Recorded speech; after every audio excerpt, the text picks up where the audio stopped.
انہیں قتل کر دینا، اپنی حفاظت اللہ کے نام سے کرنا۔ خدا حافظ مجاہدو، اللہ تمہیں شکست اور وبا سے دور رکھے۔ لشکر کی مدینہ سے روانگی کی تاریخ 24 جون 632 عیسوی یکم ربیع الثانی 11 ہجری تھی۔ یہ کہانی چونکہ شمشیر بے نیام یعنی حضرت خالد بن ولید رضی اللہ عنہ کی ہے، اس لیے وہ واقعات بیان کریں گے جن کا تعلق حضرت خالد بن ولید رضی اللہ عنہ سے ہے۔ رسول اللہ صلی اللہ علیہ وآلہ وسلم نے خالد رضی اللہ عنہ کو اللہ کی تلوار کہا تھا۔ اسامہ رضی اللہ عنہ لشکر کے متعلق اتنا ہی کہہ دینا کافی ہے کہ انہوں نے صرف 40 دنوں میں ہی رومیوں کے خلاف وہ کامیابی حاصل کر لی جو رسول کریم صلی اللہ علیہ وآلہ وسلم حاصل کرنا چاہتے تھے۔ اسامہ رضی اللہ عنہ سالاری کے ہر پہلو پر پورے اترے، اور جب وہ فتح یاب ہو کر مدینہ میں آئے تو ان سب نے انہیں گلے لگایا جنہوں نے ان کی سپہ سالاری پر اعتراض کیے تھے۔ دوسری بڑی جنگ مرتدین کے خلاف تھی۔ ابو بکر رضی اللہ عنہ نے اپنی فوج کو کئی حصوں میں تقسیم کر کے ہر حصے کے سالار مقرر کیے اور ان کے لیے محاذ مقرر کر دیے، یعنی ہر سالار کو ایک ایک علاقہ بتا دیا جہاں انہیں حملہ کرنا تھا۔ اس تقسیم میں ابو بکر رضی اللہ عنہ نے خاص طور پر یہ خیال رکھا تھا کہ ہر دشمن کی طاقت اور لڑنے والی نفری دیکھ کر اس کے مطابق سالار مقرر کیے جائیں۔ سب سے زیادہ طاقتور اور مکار 2 مرتد تھے، ایک طلحہ اور دوسرا مسلمہ۔ ان دونوں نے نبوت کا دعویٰ کر کے ہزارہا پیروکار پیدا کر لیے تھے۔ خالد بن ولید رضی اللہ عنہ کو ابو بکر رضی اللہ عنہ نے حکم دیا کہ وہ طلحہ کی بستیوں پر حملہ کریں اور اس سے فارغ ہو کر بطح کا رخ کریں جہاں بنی تمیم کے سردار مالک بن نویرہ نے بغاوت کر دی تھی۔ تمام سالار اپنے اپنے محاذوں اور مہموں کو روانہ ہو گئے۔ خالد رضی اللہ عنہ اپنی مہم کے علاقے میں حسب عادت اتنی تیزی سے پہنچے کہ دشمن کو خبر تک نہ ہوئی۔ انہوں نے کچھ بستیوں کو گھیرے میں لے لیا تو خالد رضی اللہ عنہ کے پاس کچھ آدمی آئے اور انہیں بتایا کہ بعض قبیلے طلحہ کے فریب کا شکار ہیں، ان کی خونریزی مناسب نہیں ہوگی۔ اگر خالد رضی اللہ عنہ ذرا انتظار کریں تو قبیلہ تئی کے کم و بیش 500 آدمی خالد رضی اللہ عنہ کے دستے میں شامل ہو جائیں گے۔ خالد رضی اللہ عنہ نے انتظار کیا اور یہ آدمی قبیلہ تئی کے 500 آدمی لے آئے جو طلحہ کے قبیلے اور اس کے زیر اثر قبیلوں کے خلاف لڑنے پر آمادہ تھے۔ وہ مسلح ہو کر آئے تھے۔ اسی طرح قبیلہ جدیلہ بھی خالد رضی اللہ عنہ کے ساتھ مل گیا۔ طلحہ کو پتہ چلا تو وہ بہت گھبرایا، لیکن ایک شخص اینیا اس کے ساتھ تھا۔ وہ بنی فرازہ کا سردار تھا۔ اس کے دل میں مدینہ والوں کے خلاف اتنا عناد بھرا ہوا تھا کہ اس نے اعلان کر دیا کہ وہ مدینہ والوں کی حکومت کو کسی قیمت پر تسلیم نہیں کر سکتا۔ غزوہ احزاب میں جن 3 لشکروں نے مدینہ پر حملہ کرنے کا منصوبہ بنایا تھا، ان میں سے ایک لشکر کا سالار یہی شخص اینیا بن حسن تھا۔ رسول کریم صلی اللہ علیہ وآلہ وسلم نے اپنے اس اصول کے مطابق کہ دشمن کو تیاری کی حالت میں پکڑو، مدینہ سے نکل کر ان تینوں لشکروں پر حملہ کر دیا تھا۔ سب سے زیادہ نقصان اینیا کے لشکر کو اٹھانا پڑا۔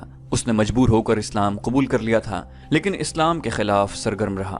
خالد رضی اللہ عنہ کو پتہ چلا کہ طلحہ کے ساتھ اینیا ہے تو انہوں نے عہد کیا کہ ان دونوں کو نہیں بخشیں گے۔ خالد رضی اللہ عنہ نے پیش قدمی سے پہلے اپنے 2 آدمیوں عکاشہ بن محسن اور ثابت بن اکرم انصاری کو لشکر سے آگے بھیج دیا کہ وہ دشمن کی نقل و حرکت یا کوئی اور بات دیکھیں جو لشکر کی پیش قدمی کے کام آ سکے تو پیچھے اطلاع دیں۔ دونوں چلے گئے اور خالد رضی اللہ عنہ اپنے دستوں کے ساتھ آگے بڑھتے گئے۔ بہت دور جا کر ان دونوں میں سے کوئی بھی واپس آتا دکھائی نہ دیا۔ کچھ دور گئے تو 3 لاشیں پڑی ملی جو خون میں نہائی ہوئی تھیں۔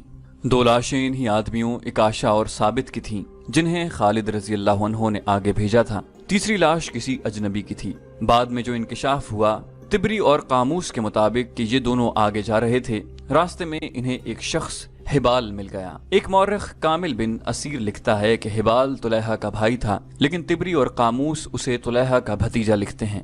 عکاشہ اور ثابت نے اسے للکار کر قتل کر دیا۔ اس کی اطلاع طلحہ کو مل گئی۔ وہ اپنے بھائی سلمہ کو اپنے ساتھ لے کر آ گیا۔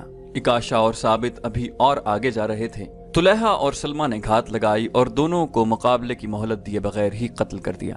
خالد رضی اللہ عنہ آگ بگولا ہو گئے اور طلحہ کی بستی پر جا تھمکے۔ اینیا طلحہ کی فوج کی کمان کر رہا تھا اور طلحہ ایک خیمے میں نبی بنا بیٹھا تھا۔ اینیا نے مسلمانوں کا قہر اور غضب دیکھا تو وہ اپنا لشکر چھوڑ کر طلحہ کے پاس گیا۔ وہ طلحہ کو نبی مانتا تھا۔ اے نبی، اینیا نے طلحہ سے پوچھا، مشکل کا وقت آن پڑا ہے، جبریل کوئی وحی لائے ہیں؟ طلحہ نے کہا، ابھی نہیں، تم لڑائی جاری رکھو۔ اینیا دوڑتا گیا اور لڑائی میں شامل ہو گیا۔ مسلمانوں کا قہر اور بڑھ گیا۔ خالد رضی اللہ عنہ کی چالیں جھوٹے نبی کے لشکر کے پاؤں اکھاڑ رہی تھیں۔ اینیا ایک بار پھر طلحہ کے پاس گیا۔ اے نبی، اس نے طلحہ سے پوچھا، کوئی وحی نازل ہوئی؟ طلحہ نے کہا، ابھی نہیں، تم لڑائی جاری رکھو۔ اینیا نے جھنجھلا کر پوچھا، وحی کب نازل ہوگی؟ تم کہا کرتے ہو کہ مشکل کے وقت وحی نازل ہوتی ہے۔ خدا تک میری دعا پہنچ گئی ہے، طلحہ نے کہا، وحی کا انتظار ہے۔ اینیا اپنے لشکر میں چلا گیا، مگر اب اس کا لشکر خالد رضی اللہ عنہ کے گھیرے میں آ گیا تھا۔ اینیا گھبراہٹ کے عالم میں ایک بار پھر طلحہ کے پاس گیا اور اسے اپنے لشکر کی کیفیت بتا کر پوچھا کہ وحی نازل ہوئی یا نہیں۔ طلحہ نے جواب دیا، ہاں وحی نازل ہو چکی ہے۔ کیا؟ یہ کہ طلحہ نے جواب دیا، مسلمان بھی جنگ لڑ رہے ہیں، تم بھی جنگ لڑ رہے ہو، تم اس وقت کو کبھی نہ بھول سکو گے۔ اینیا کو کچھ اور توقع تھی، لیکن طلحہ نے اسے مایوس کر دیا تھا۔ اسے یہ بھی پتا چل گیا کہ طلحہ جھوٹ بول رہا ہے۔ اینیا نے غصے سے کہا، وہ وقت جلد ہی آ رہا ہے جسے تم ساری عمر نہیں بھول سکو گے۔ اینیا دوڑتا باہر گیا اور چلا چلا کر اپنے قبیلے سے کہنے لگا، اے بنو فرازہ، طلحہ کذاب ہے، جھوٹے نبی کے پیچھے جانیں مت گواؤ، بھاگو اپنی جانیں بچاؤ۔ بنو فرازہ تو بھاگ اٹھے۔ طلحہ کے اپنے قبیلے کے لڑنے والے لوگ طلحہ کے خیمے کے ارد گرد جمع ہو گئے۔ خالد رضی اللہ عنہ تماشا دیکھنے لگے۔ طلحہ کے خیمے کے ساتھ ایک گھوڑا اور ایک اونٹ تیار کھڑے تھے۔ قبیلہ طلحہ سے پوچھ رہا تھا کہ پھر اب کیا حکم ہے؟ طلحہ کی بیوی جس کا نام نوار تھا اس کے ساتھ تھی۔ طلحہ گھوڑے پر سوار ہو گیا اور اس کی بیوی اونٹ پر چڑھ بیٹھی۔ لوگوں، طلحہ نے اپنے قبیلے سے کہا، میری طرح جس کے پاس بھاگنے کا انتظام ہے وہ اپنے بیوی بچوں کو لے کر بھاگ جائے۔ اس طرح اس کذاب کا فتنہ ختم ہو گیا۔ عمر رضی اللہ عنہ کے دور خلافت میں طلحہ نے ان کے ہاتھ پر بیعت کی اور مسلمان ہو گیا۔ خالد رضی اللہ عنہ نے اور کئی قبیلوں کو مطیع کیا اور انہیں ارتداد کی کڑی سزا دی۔ ان پر اپنی شرائط عائد کی۔ اسلام سے جو منحرف ہو گئے تھے انہیں دوبارہ حلقہ بگوش اسلام کیا۔ طلحہ کی نبوت کو بھی خالد رضی اللہ عنہ نے ختم کر دیا، اور اینیا جو یہودیوں سے بڑھ کر مسلمانوں کا دشمن تھا ایسا بھاگا کہ اس نے عراق جا کر دم لیا، مگر اس کا زہر ابھی پیچھے رہ گیا تھا۔ یہ زہر ایک عورت کی شکل میں تھا جو سلمہ کہلاتی تھی۔ سلمہ بنو فرازہ کی سرداروں کے خاندان کی ایک مشہور عورت ام قرفہ کی بیٹی تھی۔ رسول کریم صلی اللہ علیہ وآلہ وسلم کی زندگی کا واقعہ ہے کہ زید بن حارثہ رضی اللہ عنہ بنی فرازہ کے علاقے میں جا نکلے۔ یہ قبیلہ مسلمانوں کا جانی دشمن تھا۔ وادی القرا میں زید رضی اللہ عنہ کا سامنا بنی فرازہ کے چند آدمیوں سے ہو گیا۔ زید رضی اللہ عنہ کے ساتھ بہت تھوڑے آدمی تھے۔ بنی فرازہ کے ان آدمیوں نے ان سب کو قتل کر دیا اور زید رضی اللہ عنہ کو گہرے زخم آئے۔ وہ گرتے پڑتے مدینہ پہنچ گئے۔ جب ان کے زخم ٹھیک ہو گئے تو رسول اکرم صلی اللہ علیہ وآلہ وسلم نے انہیں باقاعدہ فوجی دستے دے کر بنو فرازہ پر حملے کے لیے بھیجا۔ مسلمانوں نے بنی فرازہ کے بہت سے آدمیوں کو ہلاک اور کچھ کو قید کر لیا۔ جھڑپ بڑی خونریز تھی۔ ان قیدیوں میں ام قرفہ فاطمہ بنت بدر بھی تھی۔ اس عورت کی شہرت یہ تھی کہ اپنے قبیلے کے علاوہ دوسرے قبیلوں کو بھی مسلمانوں کے خلاف بھڑکاتی رہتی تھی۔ اسے مدینہ لا کر سزائے موت دے دی گئی تھی۔ اس کے ساتھ اس کی کمسن بیٹی ام زمل سلمہ بھی تھی۔ رسول کریم صلی اللہ علیہ وآلہ وسلم نے یہ لڑکی ام المومنین عائشہ صدیقہ رضی اللہ عنہ کے حوالے کر دی۔ اسے پیار سے رکھا گیا مگر وہ ہر وقت اداس رہتی تھی۔ عائشہ صدیقہ رضی اللہ عنہ نے اس پر رحم کرتے ہوئے اسے آزاد کر دیا، بجائے اس کے کہ سلمہ مسلمانوں کی شکر گزار ہوتی کہ اسے لونڈی نہ رہنے دیا گیا اور اسے آزاد کر کے اونچی حیثیت میں واپس بھیج دیا گیا۔ اس نے اپنے دل میں اپنی ماں کے قتل کا انتقام رکھ لیا اور جنگی تربیت حاصل کرنے لگی۔ وہ سرداروں کے خاندان کی لڑکی تھی، اس میں قیادت کے جوہر بھی پیدا ہو گئے۔ اس نے مسلمانوں کے خلاف ایک لشکر تیار کر لیا اور مدینہ پر حملے کے لیے پر تولنے لگے، مگر مسلمان ایک جنگی قوت بن چکے تھے، اس لیے سلمہ مدینہ کے قریب آنے کی جرت نہ کر سکی۔ اب طلحہ اور اینیا کو شکست ہوئی تو سلمہ میدان میں آ گئی۔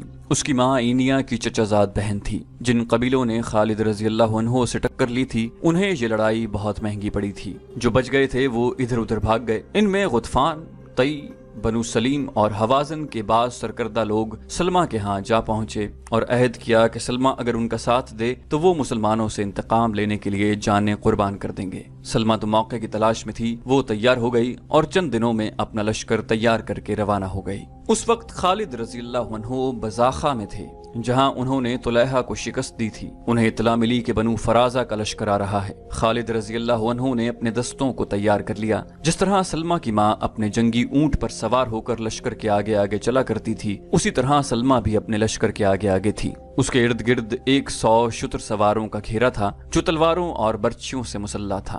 یہ لشکر جوش و خروش بلکہ قہر اور غضب کے نعرے لگاتا آ رہا تھا۔ خالد رضی اللہ عنہ نے انتظار نہ کیا کہ دشمن اور قریب آئے۔ ان کے ساتھ نفری تھوڑی تھی۔ وہ دشمن کو اتنی مہلت نہیں دینا چاہتے تھے کہ وہ حملے کی ترتیب یا قلیل تعداد مسلمانوں کو نفری کے افراد کے بلبوتے پر گھیرے میں لینے کی پوزیشن میں آئے۔ خالد رضی اللہ عنہ نے ہلہ بولنے کے انداز سے حملہ کر دیا۔ انہیں معلوم تھا کہ دشمن کا لشکر سفر کا تھکا ہوا ہے۔ خالد رضی اللہ عنہ نے دشمن کی اس جسمانی کیفیت سے بھی فائدہ اٹھایا۔ سلمہ جو 100 جانثار شتر سواروں کے حفاظتی نرغے میں تھی، اشتعال انگیز الفاظ سے اپنے لشکر کے جوش و خروش میں جان ڈال رہی تھی۔ مورخ لکھتے ہیں کہ بنو فرازہ نے خالد رضی اللہ عنہ کو بڑا ہی سخت مقابلہ دیا۔ نفری تھوڑی ہونے کی وجہ سے خالد رضی اللہ عنہ مجبور ہوتے جا رہے تھے اور دشمن کے حوصلے بڑھتے جا رہے تھے۔ سلمہ کی للکار اور الفاظ جلتی پر تیل کا کام کر رہے تھے۔ خالد رضی اللہ عنہ نے سوچا کہ صرف یہ عورت ماری جائے تو بنو فرازہ کے قدم اکھڑ جائیں گے۔